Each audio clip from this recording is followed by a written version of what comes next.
Je suis le docteur Martin Blanc du département de physiologie et biophysique cellulaire à l'Université de Columbia. Cela me désespère ainsi que plus de 160 de mes collègues qui aujourd'hui lancent un appel aux Nations Unies pour demander de s'attaquer à ce problème de santé publique. Nous sommes tous des scientifiques et des ingénieurs compétents et je suis ici pour vous dire que nous avons créé quelque chose qui est nuisible et qui est en train d'échapper à tout contrôle. Avant l'ampoule d'Edison, il n'y avait pas de rayonnement électromagnétique artificiel dans notre environnement. On constate que leurs niveaux atteints aujourd'hui sont des milliers de fois plus élevés que ceux qui existent naturellement et ils s'accroissent rapidement à cause de tous les nouveaux appareils radiatifs du sans-fil. Un exemple, une foule d'entre nous a en ce moment dans la poche un téléphone mobile. Une étude montre qu'en même temps que l'usage du téléphone portable s'est largement répandu, l'incidence du cancer cérébral chez les jeunes a plus que triplé. Nous installons des antennes relais sur des bâtiments à usage d'habitation ou sur les toits des hôpitaux où résident des personnes âgées ou des malades qui essaient de guérir. Maintenant, de nouveaux compteurs radiatifs et des antennes relais quadrillent tout notre environnement de rayonnement artificiel micro-ondes. Il est particulièrement effrayant de constater que ces rayonnements issus de la technologie des communications mobiles et du courant porteur en ligne, comme celui du Linky, perturbent les échanges de notre métabolisme et endommagent l'ADN de nos cellules. Il est clair pour de nombreux biologistes que cela peut expliquer la prolifération des cancers. Les générations futures, celles de nos enfants, sont maintenant à risque. Tous ces biologistes et scientifiques du monde qui lancent l'alerte ne sont pas entendus par les autorités de santé qui établissent les normes de sécurité.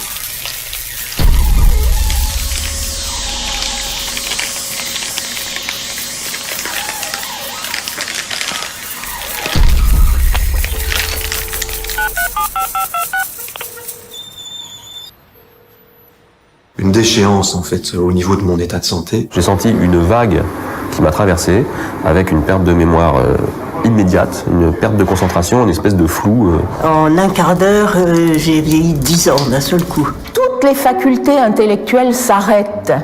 Vous êtes obligé de faire des efforts surhumains pour savoir combien font 1 plus 1. C'est quelque chose à l'intérieur de la tête. Je me sens électrisé, électrifié. On a mal à la tête. Toujours, toujours, toujours. Petit à petit, ma santé s'est dégradée. J'ai eu des problèmes pour dormir. Je ne dormais pratiquement plus. Des douleurs partout de temps en temps, avec de temps en temps des acouphènes, mais tout le temps mal à la tête. Ce qui est quand même plus ou moins fort, mais sans interruption, quoi. Je me suis sentie de plus en plus brûlée, attaquée. J'ai eu les poumons comme vraiment brûlés.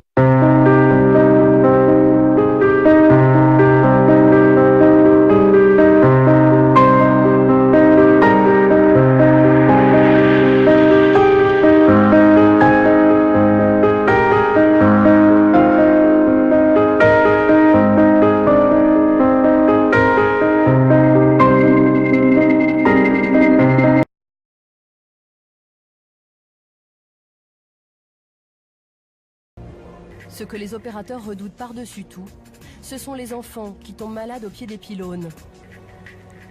Longué Jumelles, dans le Maine-et-Loire. En 1997, Jean-Christophe Rétoré a lui aussi vu poindre du jour au lendemain, et sans concertation, un pylône au bout de son jardin.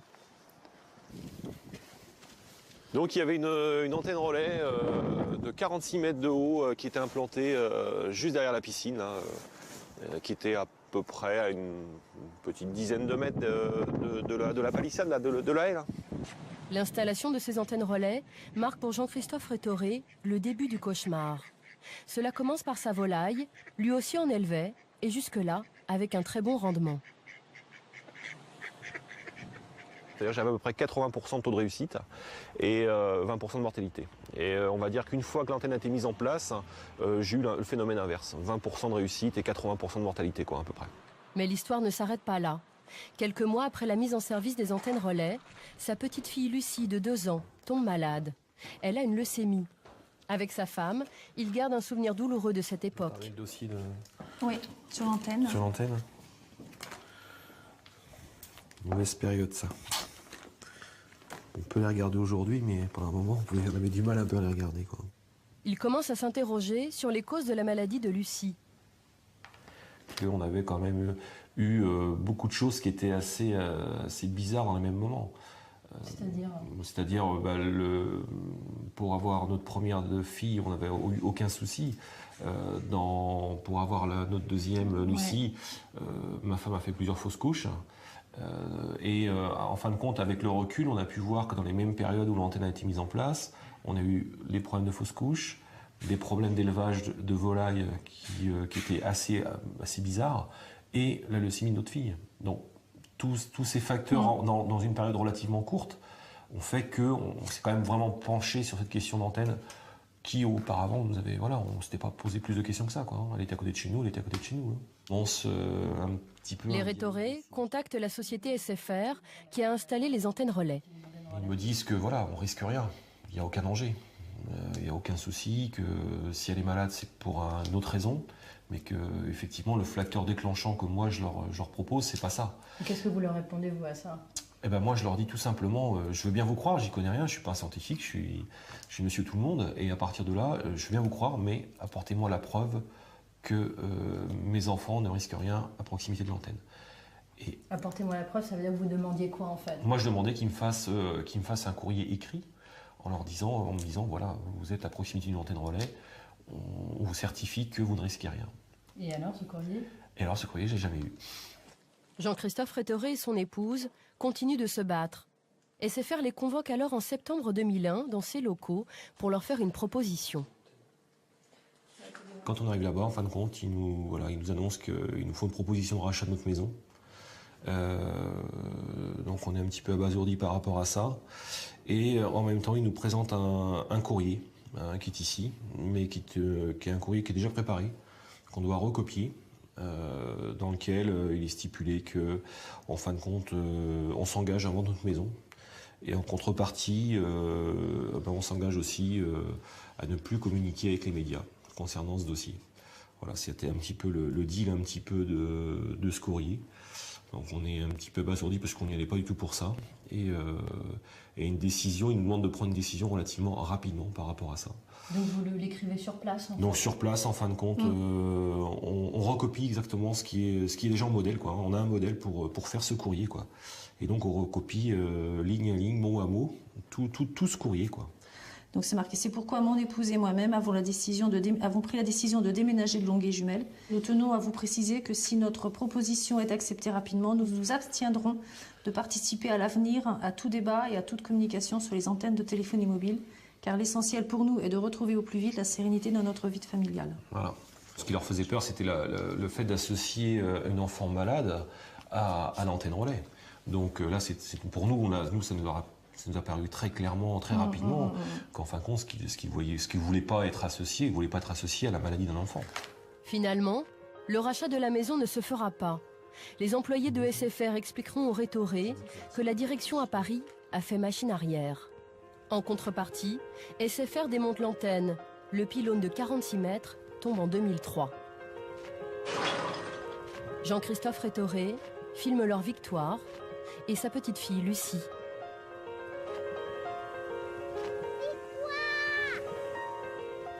Aujourd'hui, Lucie a 12 ans. Elle va bien. L'école, c'était pas Lucie? Ouais. En fait, elle n'avait pas envie. En fait, on n'avait pas le contrôle parce que d'habitude, on peut avoir mal au début. Une adolescente comme les autres, même si elle est toujours suivie par les médecins. Nous avons contacté SFR. L'entreprise refuse toute interview. Nous enregistrons la conversation téléphonique. L'opérateur explique avoir démonté l'antenne pour rassurer la famille. C'est plus par souci humanitaire, j'ai envie de dire, par rapport à la famille qui faisait cet amalgame. Et même si cet amalgame est faux, nous aussi on est humains, on peut comprendre que face à une détresse aussi forte, on puisse essayer de trouver une autre solution, ce qui a été fait.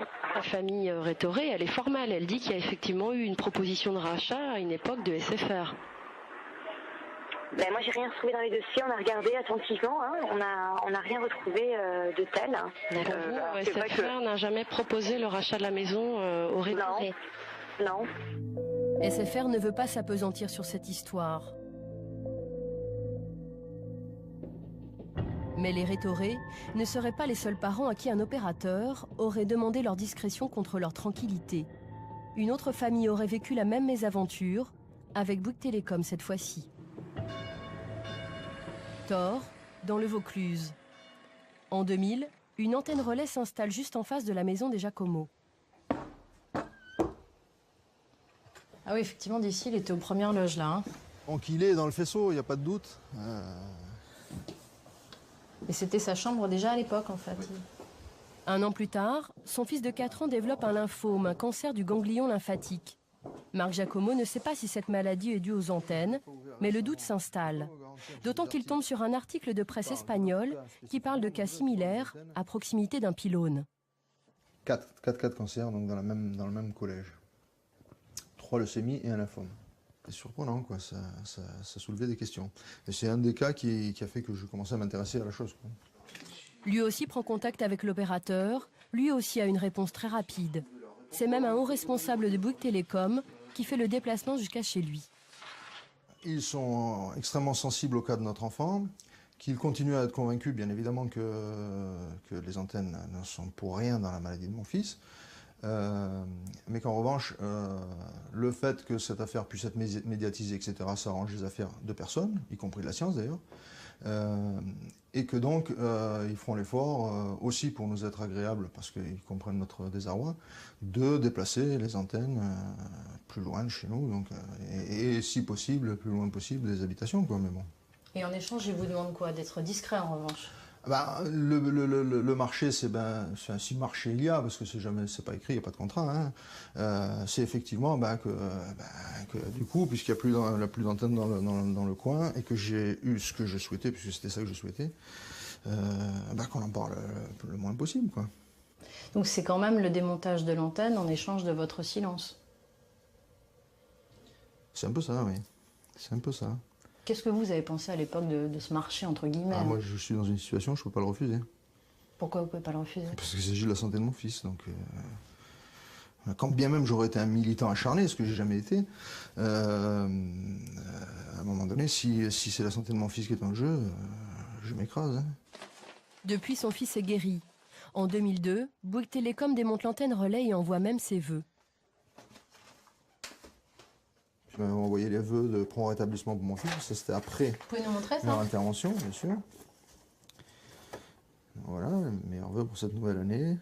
Que celle-ci vous apporte, ainsi qu'à votre famille, en particulier à Pierre, tout ce que vous pouvez en attendre, bien cordialement. Nous avons contacté Bouygues Télécom, le haut responsable qui s'était rendu chez les Giacomo est depuis parti à la retraite. L'opérateur dit ne plus avoir de traces de ce dossier et refuse donc d'en parler.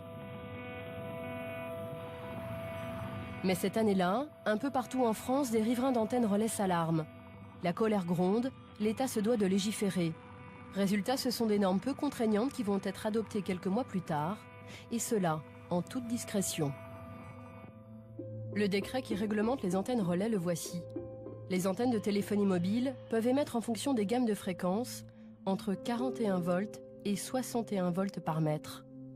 Des valeurs très importantes comparées à d'autres pays européens qui à ce moment-là ont déjà adopté des normes d'exposition dans les lieux de vie 10 fois moins élevées. Luxembourg, 4 volts par mètre. Suisse, entre 4 et 6 volts par mètre. Italie, 6 volts par mètre. Dans le bar de ce grand hôtel, le scientifique présent en 1994 aux réunions des professionnels des ondes nous confie comment ces normes ont été élaborées. Selon lui, les industriels ont effectivement été consultés par l'État. C'est-à-dire que vous les informiez un peu de toutes les réunions préparatoires qu'il y avait sur les normes, en fait. C'est le ministère qui faisait ça. C'est le ministère qui le faisait? Ah oui, ils informaient les industriels aussi de ça. D'accord. Donc là, l'action de lobbying, c'était ça. C'était essayer d'avoir les normes les plus ajustées à l'industrie. Le mieux qui soit acceptable, tout au moins pour l'industrie. Et ils y sont arrivés? Mais ces normes protègent-elles notre santé? D'après ce scientifique, uniquement de l'effet thermique des ondes. Les normes protègent des effets thermiques, donc ça veut dire protègent des brûlures. Des brûlures et de tous les effets d'augmentation de la température. Mais ça ne protège pas des autres effets éventuels. Absolument pas. C'est quand même un problème, ça.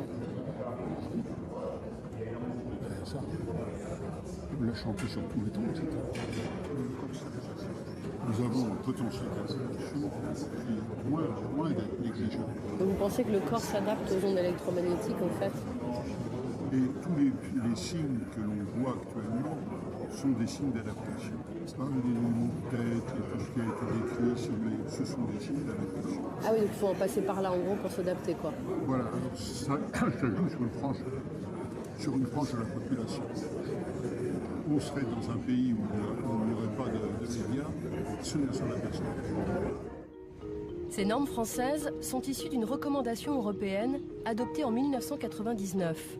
Et cette recommandation reprend textuellement les conseils d'un organisme de scientifiques appelé ICNIRP.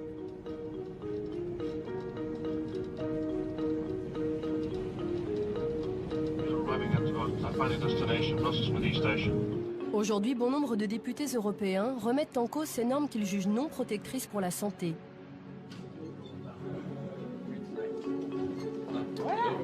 Michèle Rivasi est parlementaire européenne. Cette professeure agrégée de biologie est aussi la fondatrice du CRIREM, le laboratoire indépendant spécialisé sur les champs électromagnétiques. Elle milite pour la révision de ces normes, mais le combat s'annonce difficile. Face à la députée, les entreprises européennes de téléphonie mobile.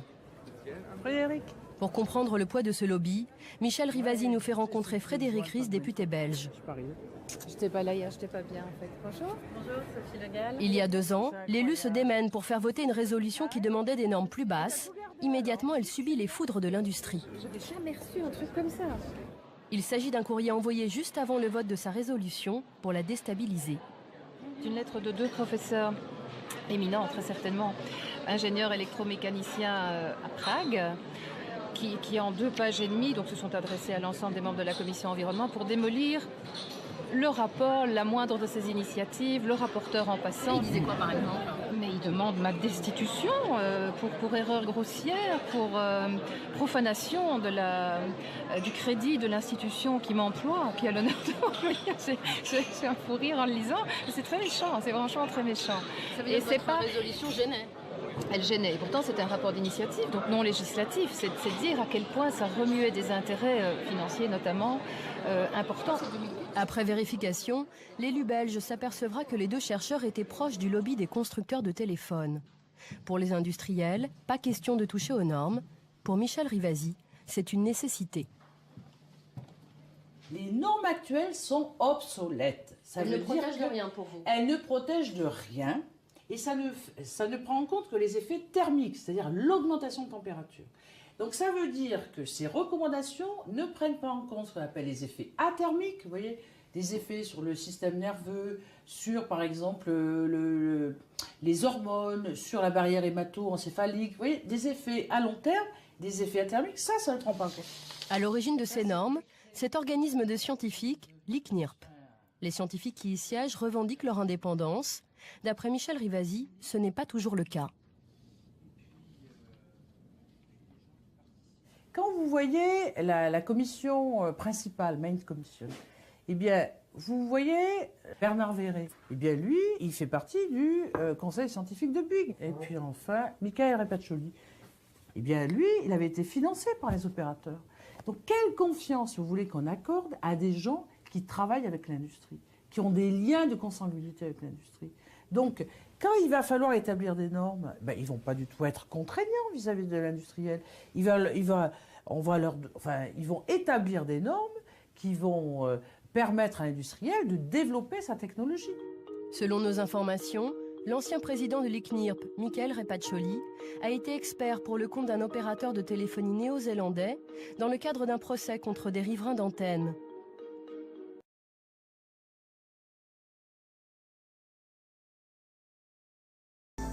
Mais aujourd'hui, il est quasi impossible de se mettre complètement à l'abri du rayonnement. La téléphonie mobile s'appuie sur un réseau de 18 000 antennes bichonnées par les 3 opérateurs, Sunrise, Salt et Swisscom.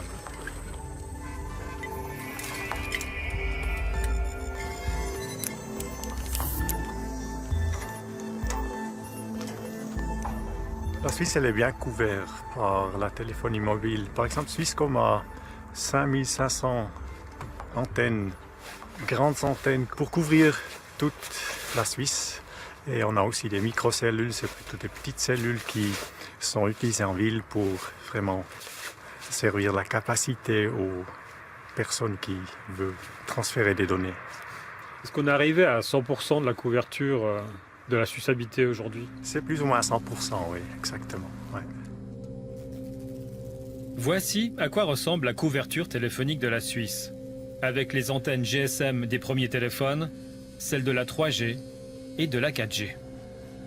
Nous sommes donc tous exposés. Alors, jouons-nous avec le feu. Aujourd'hui, certaines consultations médicales voient se succéder des patients d'un genre nouveau. Est-ce que vous voulez me dire comment ça va aujourd'hui? Qu'est-ce qui s'est passé depuis un mois?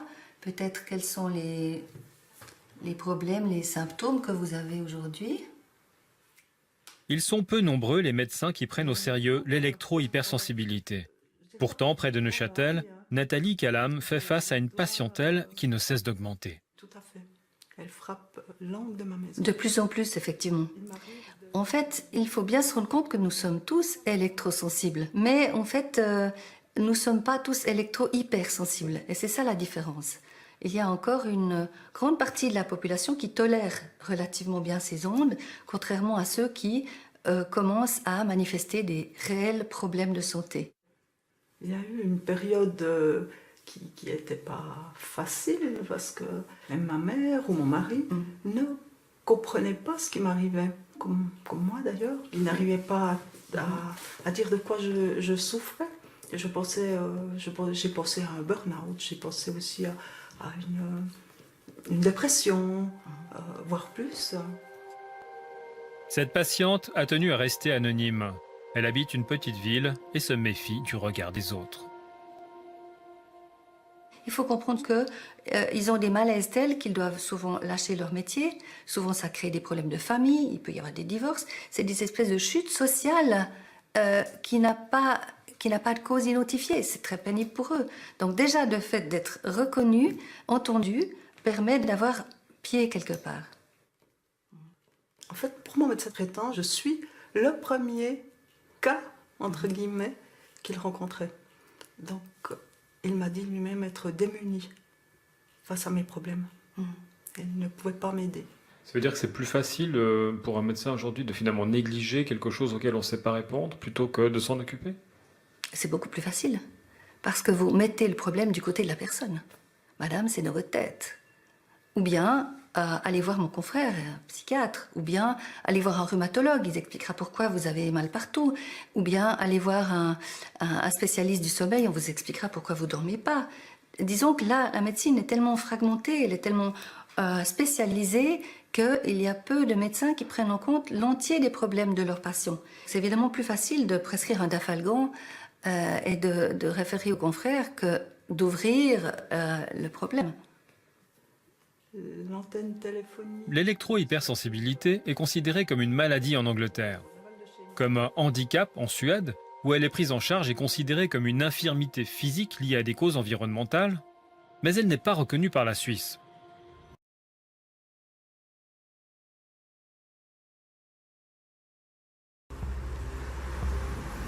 À ce jour, l'électro-hypersensibilité est reconnue et décrite par l'OMS, mais le lien causal avec les champs électromagnétiques n'est pas officiellement pris en compte.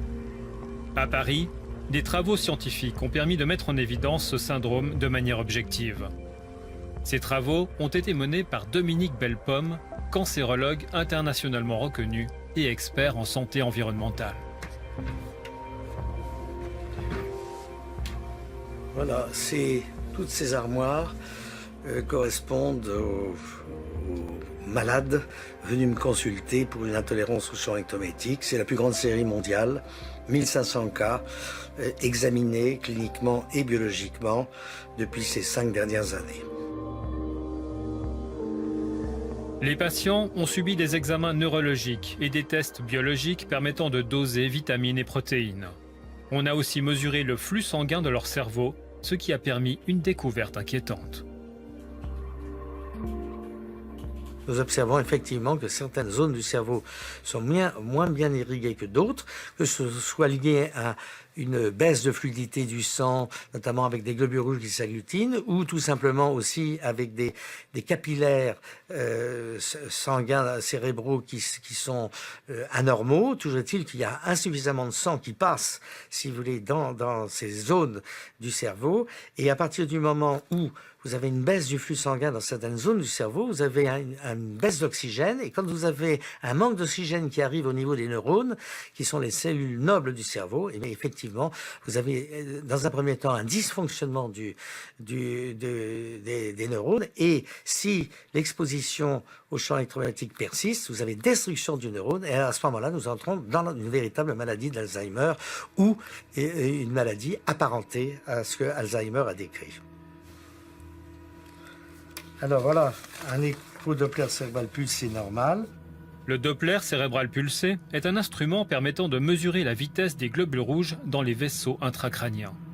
Ici, c'est le lobe temporal droit, ici le lobe temporal gauche, et comme vous le voyez, le flux sanguin passe parfaitement. Chaque fois que c'est rouge ou orange, ça veut dire que le flux sanguin est normal.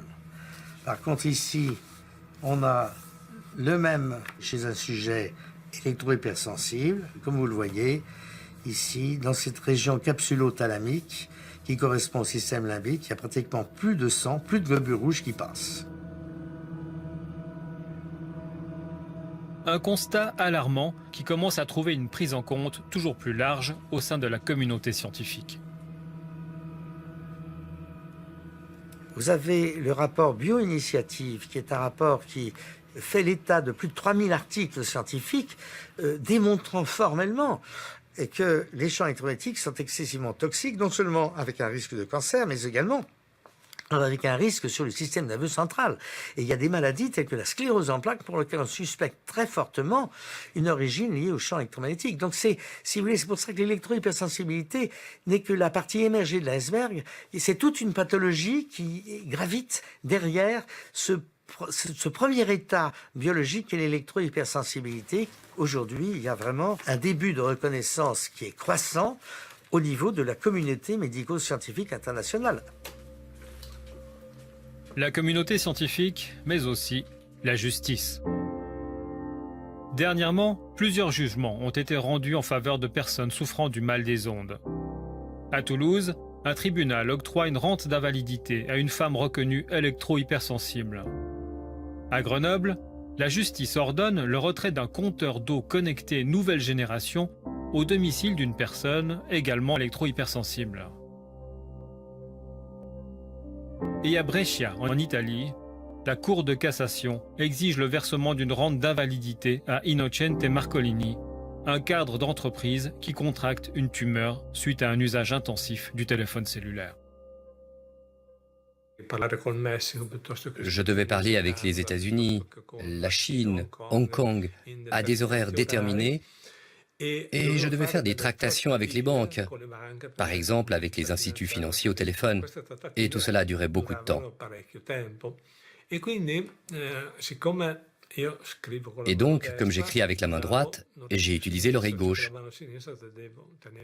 Avec la main gauche, je tenais le téléphone ou le sans-fil pour pouvoir écrire avec la main droite et prendre des notes. Souvent, les téléphones duraient 20 minutes, une demi-heure, 40 minutes. Donc, quand je raccrochais, j'avais vraiment l'oreille et le visage qui étaient rouges et je transpirais. Innocente Marcolini passait 6 heures par jour au téléphone. Il développe un neurinome acoustique au niveau de l'oreille gauche. Il s'agit d'une tumeur bénigne qui, dans son cas, doit être retirée. Il se fait donc opérer, mais n'en ressort pas indemne. 3 mois après l'intervention, je suis resté avec la moitié du visage du côté gauche sans sensibilité. Donc je n'ai plus de sensibilité de ce côté. Si vous me pincez, je ne le sens pas. Et c'est surtout l'œil, où j'ai eu, comment on dit, un ulcère. C'était une douleur insupportable. Excusez-moi du terme, mais c'était vraiment quelque chose à se suicider parce que je n'en pouvais plus. Ne pouvant plus travailler, il se bat en justice pour obtenir une rente d'invalidité. Le tribunal tranche en sa faveur. Dans le cas de ma maladie, la sentence de la Cour d'appel et de la Cour de cassation dit que l'unique cause sont les ondes électromagnétiques. Cette reconnaissance par la justice est une première. Innocente reçoit une rente d'invalidité à 80%, mais il se retrouve aujourd'hui sur la touche. Le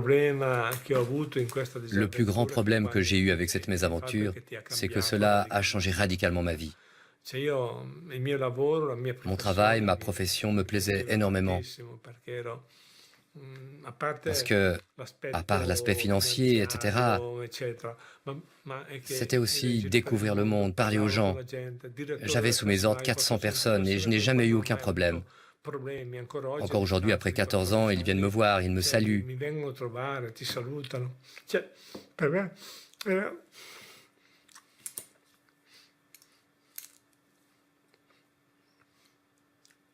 Je n'ai plus la satisfaction de travailler. Moi, je vois le travail comme une réalisation de soi-même.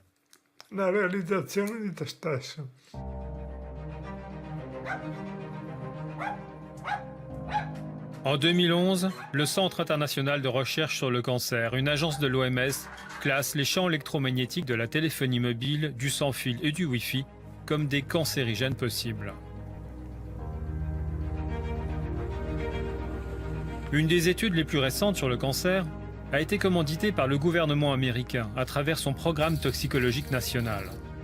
Le but, étudier des rats et des souris soumis au rayonnement de la téléphonie mobile de manière continue sur 2 ans. Nous avons contacté Ron Melnick, la personne qui a conçu le programme de recherche. Il a répondu à nos questions depuis le Connecticut. Nous avons testé l'hypothèse qu'il n'y aurait pas d'effet biologique. Et les résultats disent qu'on peut réfuter cette hypothèse, parce qu'on a observé des effets sur la santé.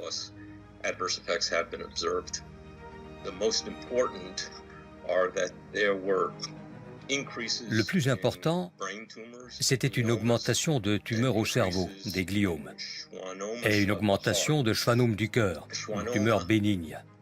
Les cellules de Schwann composent les gaines des nerfs. Là, c'était dans le cœur.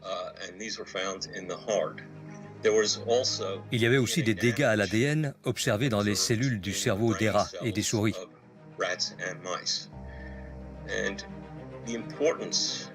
L'importance de ces découvertes, c'est leur cohérence avec ce qui a été décrit chez l'homme. Mais diriez-vous que téléphoner est dangereux?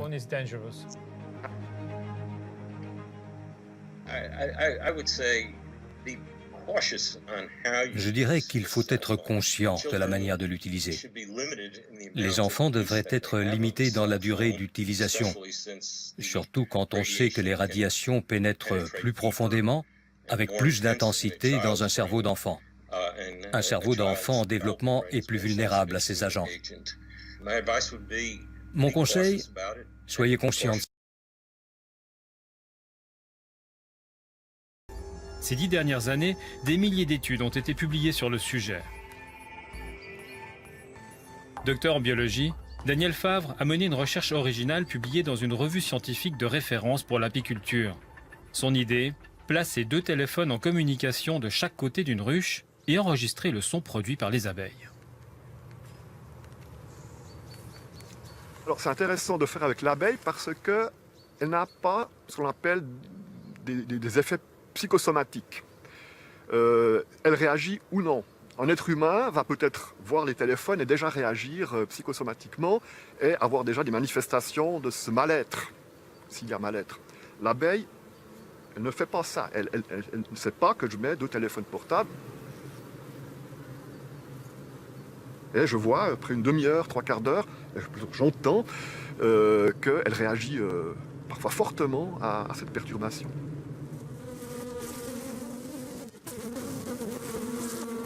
Les abeilles s'agitent, deviennent nerveuses, et vous pouvez analyser ce comportement grâce au son que fait la colonie dans la ruche. Un son qu'on appelle le chant des abeilles ouvrières, qui est un signal d'une ruche perturbée.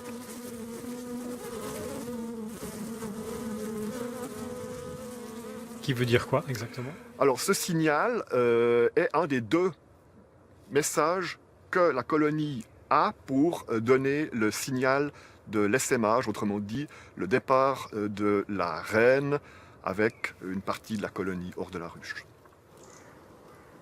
Daniel Favre revient placer un micro à Nouvel An, moment de l'année où le trafic téléphonique est le plus fort. Il enregistre le même son. Les abeilles veulent quitter la ruche. Une expérience qui amène le chercheur à l'hypothèse suivante. La pollution électromagnétique pourrait expliquer des disparitions d'abeilles, en particulier durant les mois de décembre, janvier, février, l'hiver, lorsqu'elles n'ont aucune chance de survie à l'extérieur de la ruche. Des abeilles, mais aussi des hommes. Vincent Ruchet n'a pas toujours été agriculteur. Ingénieur de formation, il a dû changer radicalement de vie en 2013.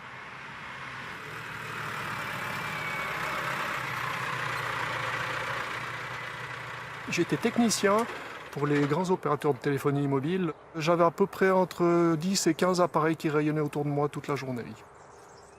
Et c'est suite à ces années d'exposition, à peu près 8 années d'exposition directement, que mon problème est survenu. Vincent Ruchet est devenu électro-hypersensible, comprenez, intolérant au rayonnement électromagnétique.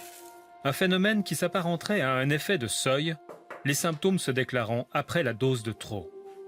En Suisse, un sondage réalisé par l'Office fédéral de l'environnement en 2004 révèle que 5% de la population se déclare sensible aux ondes. Chez Vincent, il s'agit d'une hypersensibilité extrêmement forte. À peu près dans le quart d'heure, j'ai les premiers symptômes qui sont légèrement des picotements sur l'arrière du crâne, une énorme fatigue. Ensuite, ça remonte, ça me touche la vision et des céphalées terribles. Les facteurs qui sont permanents sont des migraines très incapacitantes. Cela ne me permet plus de travailler, de réfléchir ou de lire. C'est impossible. J'ai plus qu'envie d'une chose, c'est de m'enfermer dans une pièce noire et de plus rien voir. Le spectre électromagnétique s'étend de l'inoffensif rayonnement naturel terrestre à la radioactivité. Les champs qui font le plus débat aujourd'hui sont ceux des basses fréquences des lignes à haute tension ou des appareils électriques, et ceux des hautes fréquences de la téléphonie, des antennes et du Wi-Fi, proches de celles des fours micro-ondes.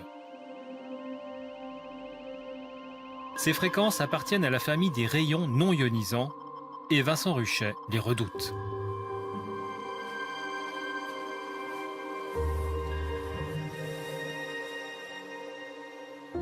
J'ai quitté une position sociale qui était excellente avant, avec un salaire qui était superbe, et maintenant dans l'agriculture, je redémarre avec des moyens qui sont modestes, mais simplement je revis. L'ingénieur n'a toutefois pas complètement renoncé à son ancienne vie de technicien. Il consacre une partie de son temps au déminage informatique, à la demande de nombreuses personnes indisposées par les ondes.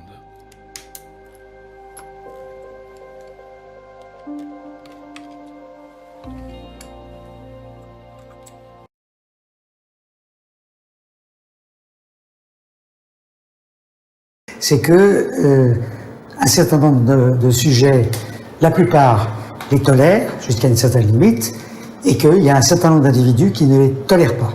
Ce sont en général des gens qui sont susceptibles au champ électromagnétique et qui, après l'intolérance, vont avoir le développement d'une électrosensibilité, c'est-à-dire qu'ils vont être intolérants pour des champs électromagnétiques de très faible intensité. J'ai été dans les premiers en France dans les années 80, fin 80, début 90, quand le réseau commençait à être à peu près... quand toute la France commençait à être à peu près couverte, j'ai eu mon premier téléphone portable. J'ai utilisé un forfait, on va dire, raisonnablement. J'avais 2 ou 3 heures par mois. Je dépassais jamais ça, je n'étais pas souvent appelé, donc j'ai pas utilisé beaucoup. Mais au bout de 10 ans, 11 ans, 12 ans, j'ai commencé à avoir, en approchant le téléphone pendant les conversations, quand il était allumé en conversation près de l'oreille gauche, je commençais à avoir des douleurs dans l'oreille, un échauffement, mal de tête, des petits problèmes de concentration au bout de quelques minutes de conversation. En 2000, j'ai déménagé dans cette maison-ci. Et donc j'avais installé des détecteurs pour l'alarme, des détecteurs anti-intrusion, donc balayage radiofréquence. J'avais installé un téléphone DECT, DECT. Et puis alors en 2004, j'avais finalement installé le Wi-Fi. Et alors, en 2004, c'était la catastrophe. Donc je crois que toute cette progression, et alors en 2002 également, une antenne GSM est venue compléter, je dirais, le brouillard électromagnétique que je m'étais créé. Donc voilà. Et en 2004, ça a été l'année vraiment catastrophique. L'intolérance, c'est les symptômes que présentent ces malades. La susceptibilité, c'est pourquoi certains sont intolérants au champ électromagnétique et d'autres pas. Et là, nous sommes bien sûr dans, si vous voulez, un contexte génétique. Et puis, troisième point, à distinguer au plan biologique, certains de ces malades deviennent électrosensibles. Qu'est-ce que cela veut dire? Cela veut dire simplement que, au début, ces malades sont intolérants à des champs électromagnétiques d'intensité, disons, normale, et au fur et à mesure que la maladie progresse, ils vont devenir intolérants à des champs électromagnétiques d'intensité très faible. Je ne peux pas, en tant que médecin qui voit des malades, abandonner sur le quai de la gare des malades qui sont devenus électrosensibles sans que le corps médical les prenne en charge. Donc ce que j'ai fait, c'est tout simplement essayer de voir ces malades en consultation pour essayer de mettre au point des tests objectifs de façon à porter un diagnostic. Et à partir du moment où le diagnostic est fait, pour essayer de mettre en place des traitements. J'ai, au fond, suivi la méthode hippocratique qui est d'abord d'observer, d'écouter les malades avant, si vous voulez, de statuer sur un état pour savoir si les champs électromagnétiques sont ou non responsables de l'intolérance que présentent ces malades. J'ai participé à ces premières expériences où des prises de sang sont faites avant une exposition aux champs électromagnétiques et des prises de sang sont faites après une exposition, en ce qui me concerne, de 20 minutes, une demi-heure, voire un peu plus, à des doses courantes. Hein. C'était pas des doses fortes, il n'y avait pas de risque à prendre, à s'exposer pendant l'étude. Et là, il y a un constat flagrant, c'est que ce qui a été montré comme marqueur évident, c'était les HSP, qui sont des marqueurs biologiques qu'on retrouve après des agressions et qui montrent un stress cellulaire, en fait, un stress cellulaire assez important. On retrouve ces marqueurs après exposition en grande quantité. Parmi ces marqueurs, il y a l'histamine, qui est dans le sang, et qui est un marqueur qui est positif dans 40% des cas. Nous avons des protéines de stress thermique qui sont positives chez un malade sur deux. Et nous avons d'autres marqueurs qui témoignent notamment d'une ouverture de la barrière hémato-encéphalique. La mélatonine, c'est l'hormone du décalage horaire. Dans un tiers des cas, nous avons un déficit majeur, profond, en mélatonine dans les urines. Dans un autre tiers des cas, nous avons une augmentation de la mélatonine. Et là, Qui dit industrie puissante dit moyens financiers puissants, bien évidemment, et dit des moyens pour financer des labos. Dès lors que vous avez une étude qui va conclure à la dangerosité, vous allez avoir une réplique qui va être faite par des labos plus ou moins financés par des industriels de la téléphonie mobile, qui va dire le contraire. Et en fait, nous sommes dans une situation aujourd'hui où toute étude montrant une dangerosité est quasi systématiquement contredite par une étude qui est menée quelques temps après par une équipe financée par des opérateurs ou d'autres industriels de la téléphonie mobile. On assiste à une manipulation en disant mais non, ça n'est pas certain, attendons des résultats. Attendons quoi?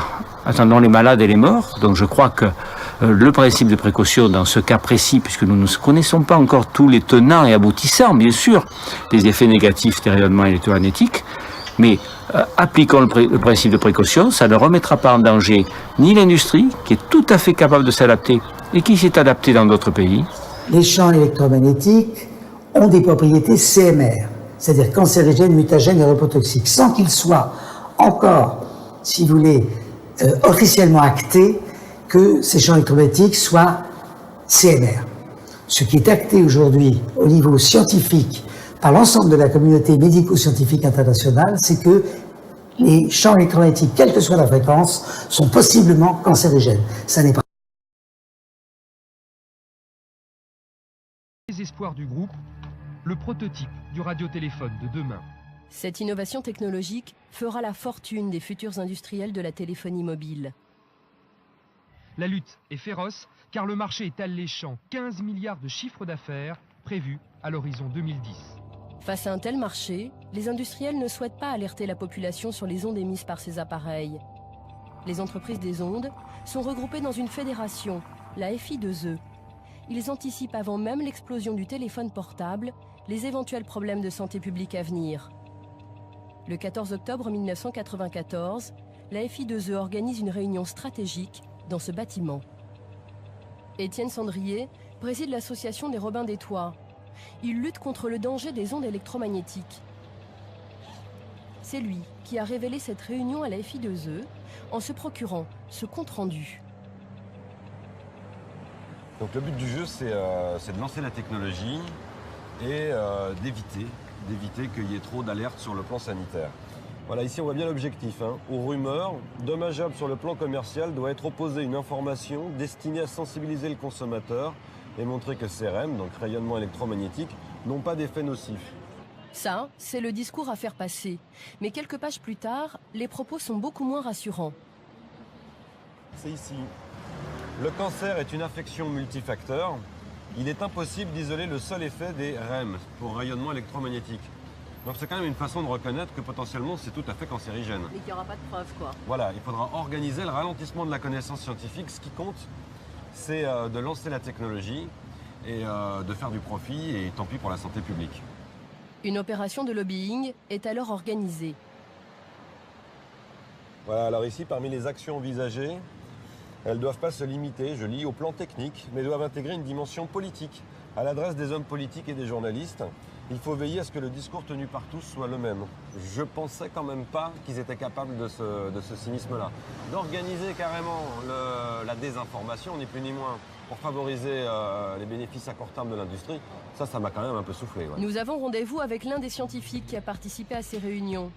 C'est lui qui avait notamment tenu ces propos. Le cancer est une affection multifactorielle. Il est impossible d'isoler le seul effet des rayonnements électromagnétiques. Il refuse de nous parler officiellement. Nous l'enregistrons en caméra cachée. Vous souvenez-vous de cette réunion Oh, il y en a eu plusieurs. Il y a eu une vingtaine de réunions. Ah, il y a une vingtaine de réunions comme ça? Ah oui, à la FI2E, ça a duré 3 ans. Ah oui, d'accord. Donc régulièrement, vous rencontriez les industriels? 3 mois, à peu près, oui, à peu près. Là, ils ont peur parce qu'ils savent qu'ils sont des engins dont ils ne connaissent pas les effets. Mais ce qu'il y a, c'est que, si vous voulez, le marché a été plus vite que la recherche. La recherche, c'est long. Quand vous mettez une recherche en marche, vous l'avez pour 3 ans. En 3 ans, le téléphone portable a été multiplié par 10. Oui, donc on a vendu sans vraiment connaître les réels effets, quoi, en fait, parce que la recherche n'allait pas assez vite par rapport à l'industrie. Mais ils avaient peur de quoi sur le plan commercial, en fait? Qu'il y ait une peur panique que des gens que tous les rayons. Et donc que ça entache leur vente, quoi, en fait. Fleurat, en pleine campagne creusoise. En s'installant ici il y a 27 ans, les Jeanjean n'imaginaient pas qu'un pylône viendrait leur gâcher la vie et qu'ils se retrouveraient au cœur d'une controverse scientifique. Nadine et Alain avaient construit eux-mêmes leur maison au milieu des champs pour vivre au plus près de la nature. Qu'est-ce qu'il y avait ici avant? Eh bien, nos volailles. Nos volailles que nous élevions depuis 1984. Date à laquelle on a habité. Enfin, c'était un choix de vie. Le cadre de vie était magnifique. Nous étions en pleine campagne. On avait un idéal, jardiner, élever notre propre volaille pour notre consommation personnelle. Et puis voilà. Le 11 novembre 1998 est venu s'installer ce pylône. Sans concertation, bien sûr. Oui.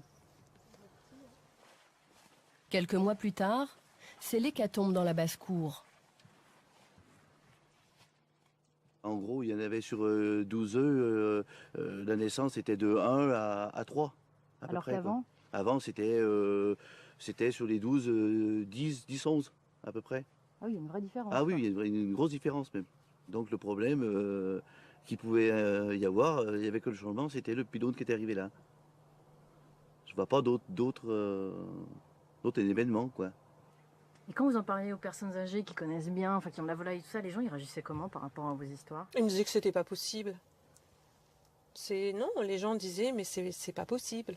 Mais si, c'était possible chez nous. D'ailleurs, à force de nous dire c'est pas possible, c'est ce qui nous a un petit peu obligés, entre guillemets, à prendre des photos et à garder une trace de ce que l'on pouvait voir. Parce qu'effectivement, tout ce qu'on nous disait était complètement incohérent avec ce que l'on observait de nouveau dans notre basse-cour, quoi. Pendant 5 ans, ils ne vont quasiment trouver dans leur poulailler que des poussins morts. Ils changent même de variété de poules, rien n'y fait, ils finissent par abandonner leur élevage. Ce qui reste de cette époque, ce sont ces photos. Voilà, l'étalage de poussins morts à différents stades de maturité, vous voyez. Ah non, vous n'avez jamais vu ça, vous? Ah non, jamais. Non. Nadine Janjon veut comprendre ce qui leur arrive. Elle tente d'alerter les hommes politiques et se rend même en 2002 au Sénat. Un colloque qui est organisé à destination des sénateurs pour les informer, mais surtout les rassurer sur les ondes électromagnétiques. Car de plus en plus de riverains s'inquiètent des antennes relais. Mesdames, Messieurs, je vous remercie d'avoir été aussi nombreux présents aujourd'hui. Ça suppose donc qu'il y a sans doute quelques petits problèmes.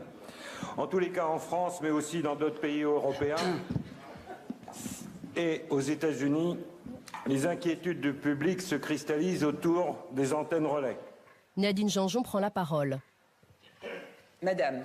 Bonjour, je suis Nadine Janjon et j'habite en Creuse dans un joli département qui est encore enclavé, mais j'ai la malchance d'habiter à peu près 50 mètres d'un pylône et à 20 mètres qui est situé à 20 mètres de notre propriété. Alors moi je veux bien qu'on nous taxe d'effets psychosomatiques au niveau de nos personnes, mais nos œufs c'est pas psychosomatique. Les poules, elles ignorent complètement qu'elles ont un pylône à 20 mètres en dessous elles. Enfin moi je voudrais comprendre quoi. À la tribune, le docteur René de Sèze. Merci. René de Sèze est le chef de l'unité de toxicologie à la direction des risques chroniques de l'INERIS. Ce scientifique est là pour défendre une position, la totale innocuité des antennes relais. Maintenant, si les antennes étaient la cause des pathologies de ces personnes-là, les consultations auraient dû doubler ou tripler dans les 3 ou 4 années qui viennent de passer. Alors, ça ne me paraît pas être le cas. À la fin de la conférence, Nadine Janjon interpelle René de Sèze. Je suis allée le voir avec les photos que j'ai encore au jour d'aujourd'hui, donc de 2002 à l'époque, et je lui ai demandé ce qu'il en pensait. Il a regardé les photos très attentivement, il a pris le temps de m'écouter, de regarder les photos, puis il a tout remballé, puis il m'a dit « je ne suis pas vétérinaire ». Donc voilà la réponse que j'ai eue à l'époque. Je ne sais pas quelle réponse il aurait au jour d'aujourd'hui, mais c'est vrai que quand on n'a rien cherché, qu'on se sent victime de tout ça, alors qu'on n'est absolument pas contre le progrès, c'est la grande claque. C'est la grande claque. René de Sèze ne semble pas sensible à ces problèmes. Pourtant, au même moment, il est mandaté par Bouygues Télécom pour coordonner une étude sur les embryons de poulet exposés au téléphone portable. Une étude qu'il aurait tenté par tous les moyens de discréditer. Cette étude, c'est le professeur Madeleine Bastide qui la lance la première à la fin des années 90. Aujourd'hui décédée, cette immunologiste de la faculté de Montpellier expose des embryons de poulet à un téléphone portable qui émet en permanence pendant les 21 jours de couvaison. Et les résultats qu'elle obtient sont édifiants. Voici le dispositif, le téléphone est donc au-dessus des œufs. Les œufs qui vont mourir vont être identifiés par des carrés noirs. Ceci, c'est le groupe qui n'est pas exposé au téléphone. Ici, vous voyez que les petits carrés noirs sont principalement dans la zone de l'antenne et correspondent aux embryons qui sont morts après exposition au téléphone. Donc ce que ça prouve concrètement, c'est qu'il y a bien un effet sur l'organisme vivant du téléphone. Absolument. Il faut certainement dire que les embryons de poulet sont particulièrement sensibles, que nous sommes dans une situation vraiment intense d'utilisation du téléphone, mais il y a bien un effet biologique qui va jusqu'à la mort des embryons. L'étude fait scandale. C'est la première fois en France qu'un scientifique montre la dangerosité des ondes émises par le téléphone portable. À la suite de cette découverte, Madeleine Bastide aurait subi des pressions. La chercheuse se confie alors une autre collègue scientifique. Celle-ci préfère aujourd'hui parler anonymement de ces menaces qui l'avaient choquée. Il faut s'énerver les fabricants de téléphone. Arrêtez de faire ça, vous faites chaud de monde, l'économie n'est pas comme vous pensez, c'est pas la réalité, machin, vous êtes dans la vraie vie. Hein. Vous savez plus prendre quelle forme, par exemple Moi, j'ai pas oublié, c'est mort, voilà. Mais qu'elle avait reçu par téléphone, non Par téléphone, par courrier, des choses comme ça. Ah, elle recevait aussi du courrier, ouais. Nadine Janjon, de son côté, décide de s'adresser à Madeleine Bastide. J'entre en contact avec elle directement par téléphone. J'ai trouvé une dame charmante qui a été très attentive, qui, elle, en tout cas, n'était pas indifférente à notre cause, et m'a dit, en fait, j'ai l'impression que vous êtes en train de reproduire avec des antennes ce que moi je fais avec un téléphone. Les deux femmes entretiennent une correspondance. Dans ses lettres, la scientifique explique qu'elle a le sentiment d'être sur écoute. Elle marque que pour tout résultat ou information, il est préférable que nous communiquions par courrier, plus lent, mais beaucoup plus discret pour les longues oreilles qui doivent scruter nos emails et téléphones. Très souvent, elle disait qu'il fallait mieux s'écrire par voie postale que de s'écrire par email ou de se dire les choses réellement par téléphone. Alors c'est vrai que ça paraît surprenant quand on est des gens comme nous qui étions préoccupés par une situation qui nous dépassait. Mais oui, je pense qu'elle se sentait épiée quelque part, quoi, parce qu'elle dérangeait. Malgré tout, la chercheuse ne perd pas espoir et signe. Ne jamais oublier que c'est David qui a gagné contre le monstre Goliath.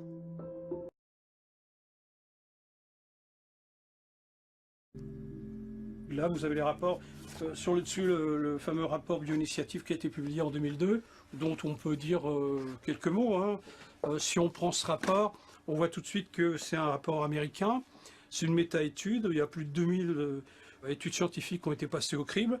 C'est sur cette base de rapport que, si vous voulez, le Parlement européen a mis en place 2 résolutions en 2008 et en 2009, disant quoi? Disant que, bien tout simplement, les normes actuelles étaient complètement obsolètes. Pourquoi?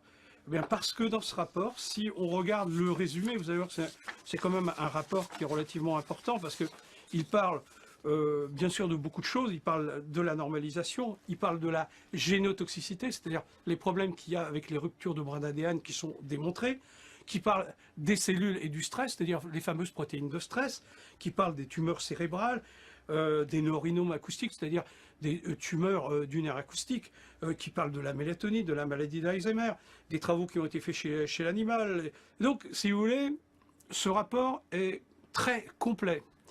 Il met en évidence quoi? Il met en évidence au moins 2 choses.